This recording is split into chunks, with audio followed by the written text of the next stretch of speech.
అయితే మా ఫామ్లోకి నాటుకోళ్ళని తీసుకొచ్చినాం. అవి ఏంటంటే ఆల్రెడీ గుడ్లు పెట్టుడు స్టార్ట్ చేసినాయి. అవి గుడ్లు పెట్టి కొక్కు పడతాయి కదా, కొక్కు పట్టినాక మనం జాతి కోళ్ళ గుడ్లు తెచ్చి వాటికి వేద్దామన్నా అనుకుంటానా. నాకు కూడా తెలియదు అవి పిల్లలు చేసాయా చేయా అని, కానీ అనుకుంటున్నా. ఇది చూపిస్తా చూడండి. ఈ పుంజ అయితే ఆల్రెడీ చూసారు. ఆ బ్లాక్ది, వైట్ది, బ్రౌన్ది 3 కొనుకొచ్చినాం. ఈ బ్రౌన్ బ్లాక్ది ఎగ్స్ పెడుతున్నాయి.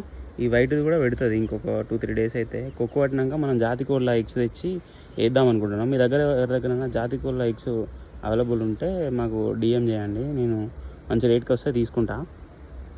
ఎట్లా అంటే మేము మా పక్కన విలేజ్ నుంచి తీసుకొచ్చినాం.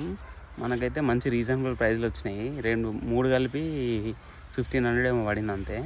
అవి ఎట్లా అంటే పక్కన విలేజ్లో ఊర్లో ఇంట్లో పెంచుకునే కోళ్ళు, అవి ఫాములలో దేనిలా కాదు. అయితే అవి చూసి తీసుకొచ్చిన. ఇప్పుడైతే మంచిగా ఉన్నాయి. ఏమంటే మనకు ఏమైనా ఇన్సెక్ట్స్ ఉన్నా అవన్నీ తింటున్నాయి. బర్ల మీద ఎక్కి గోమార్లు, పెయిన్లు అవి ఉన్నా తింటున్నాయి.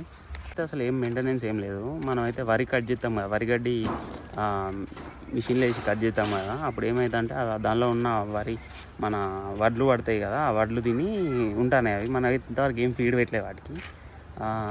బీఎస్ఎఫ్ లార్వా చేద్దామని చూస్తున్నా, చేయాలి. అంటే ఎట్లా అని కూడా తెలియదు, చూసి యూట్యూబ్లో చూసి చేస్తా. అది కూడా వీడియో తీసి పెడతా, ఎట్లా చేస్తున్నా, ఎన్ని డేస్కి వచ్చింది అవన్నీ.